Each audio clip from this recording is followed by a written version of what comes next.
Pebble, the crowd-funded pioneer that Apple crushed. In April 2012, a small startup called Pebble launched what would become the most successful Kickstarter campaign in history at that time, raising over $10 million from nearly 70,000 backers who believed in a simple idea: a smartwatch that could last a week on a single charge and actually be useful. Founded by Migicovsky, a 25-year-old Stanford dropout who had previously created the Impulse smartwatch for BlackBerry users, Pebble represented everything the tech industry claimed to love about innovation. Here was a scrappy team of engineers who identified a real problem, built an elegant solution, and bypassed traditional venture capital and corporate gatekeepers by appealing directly to consumers. The Pebble smartwatch featured an always-on e-paper display that remained visible in sunlight, customizable watch faces, smartphone notifications, and a growing ecosystem of third-party apps. But most importantly, Pebble proved there was massive consumer demand for wearable technology years before Apple, Google, or Samsung took the category seriously. The company's initial success story reads like a Silicon Valley fairy tale, but its ultimate fate reveals the harsh reality of competing against tech giants with unlimited resources and retail dominance. Migicovsky's journey to creating Pebble began during his time at the University of Waterloo, where he became frustrated with constantly pulling his BlackBerry out of his pocket to check messages while cycling. His first attempt at solving this problem was the Impulse watch in 2009, which could display BlackBerry notifications on a small screen strapped to your wrist. While Impulse found a niche audience among BlackBerry users, Migicovsky realized the concept needed to evolve beyond a single smartphone platform. After moving to Silicon Valley and joining the Y Combinator startup accelerator, he began developing a new smartwatch that could work with both iPhone and Android devices. The timing seemed perfect, as smartphones were becoming ubiquitous, but the established watch industry and major tech companies remained skeptical about consumer interest in wearable devices. Traditional investors were equally doubtful, forcing Migicovsky to bootstrap development with a small team of engineers working out of a Palo Alto office. The breakthrough came when they decided to use an e-paper display similar to those found in Kindle e-readers, which provided excellent visibility while consuming minimal power. This technical choice would become Pebble's defining advantage, enabling week-long battery life that made other smartwatches seem primitive by comparison. When Pebble's Kickstarter campaign launched on April 11, 2012, the response was immediate and overwhelming. The company had initially set a modest funding goal of $100,000, expecting to attract a few thousand early adopters willing to pay $99 for an early bird special or $115 for the regular pre-order price. Within 2 hours, they had surpassed their funding target, and within 28 days, they had raised over $10 million from 68,929 backers, making it the most funded project in Kickstarter history at that time. The campaign's success demonstrated that consumers were hungry for wearable technology that actually enhanced their daily lives, rather than simply replicating smartphone functions on a smaller screen. Pebble's marketing emphasized practicality over flashiness, showing how the watch could display incoming calls, text messages, emails, and calendar appointments without requiring users to dig their phones out of pockets or purses. The e-paper display remained perfectly readable in bright sunlight, unlike LCD or OLED screens that became nearly invisible outdoors.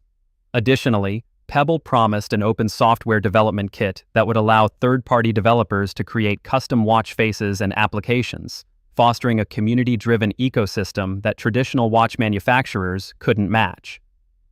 The initial euphoria of Kickstarter success quickly gave way to the harsh realities of hardware manufacturing and supply chain management. Pebble had promised to deliver watches to backers by September 2012, but like many crowdfunded hardware projects, they drastically underestimated the complexity of mass production. The company faced numerous challenges, including sourcing reliable suppliers in China, ensuring quality control across tens of thousands of units, developing robust waterproofing, and creating companion smartphone apps for both iOS and Android platforms. Apple's App Store approval process proved particularly problematic, as the company was notoriously slow to approve apps that competed with potential future Apple products. Manufacturing delays pushed the first shipments back to January 2013, frustrating early backers but giving Pebble additional time to refine their product and build inventory. When the original Pebble finally began shipping in early 2013, reviews were generally positive, praising the week-long battery life, readable display, and growing app ecosystem while criticizing the plastic construction and limited functionality compared to full-featured smartphones. Despite these limitations, Pebble had successfully created the first mainstream smartwatch and established itself as the leader in an emerging product category that analysts predicted could become worth billions of dollars within a few years. Pebble's early market dominance was built on several key advantages that seemed sustainable in 2013 and 2014. The company's e-paper display technology provided battery life measured in days rather than hours, a crucial advantage for users who wanted a watch that actually functioned like a watch instead of another device requiring daily charging. Pebble's compatibility with both iPhone and Android gave it a broader addressable market than platform-specific alternatives, while the open development environment attracted thousands of third-party developers who created innovative watch faces and applications. The Pebble App Store eventually featured over 14,000 apps and watch faces, ranging from fitness trackers and weather displays to games and productivity tools. Pebble's customer base was notably loyal and engaged, with many users becoming evangelists for the product and the company's underdog story. The company also demonstrated impressive agility in product development, launching the Pebble Steel in early 2014 with a premium metal design that addressed criticisms about the original's plastic construction. By mid-2014, Pebble had sold over 400,000 watches and raised an additional $15 million in Series A funding, led by Charles River Ventures, seemingly positioning the company for continued growth and market expansion. Everything changed on September 9, 2014, when Apple CEO Tim Cook took the stage at the company's Cupertino headquarters to announce the Apple Watch, calling it the next chapter in Apple's story. The announcement sent shockwaves through the wearables industry and marked the beginning of the end for independent smartwatch makers like Pebble. Apple's entry validated the smartwatch category that Pebble had pioneered, but it also brought overwhelming competition from a company with virtually unlimited resources, established retail channels, and a loyal customer base of hundreds of millions of iPhone users. The Apple Watch featured a high-resolution color touchscreen, comprehensive fitness tracking capabilities, and deep integration with iPhone apps and services. While the Apple Watch required daily charging and only worked with iPhones, Apple's marketing budget and retail presence dwarfed anything Pebble could hope to match. The Apple Watch launch was accompanied by a massive advertising campaign featuring celebrity endorsements and prominent placement in Apple stores worldwide, creating awareness and demand that no crowdfunded startup could compete against.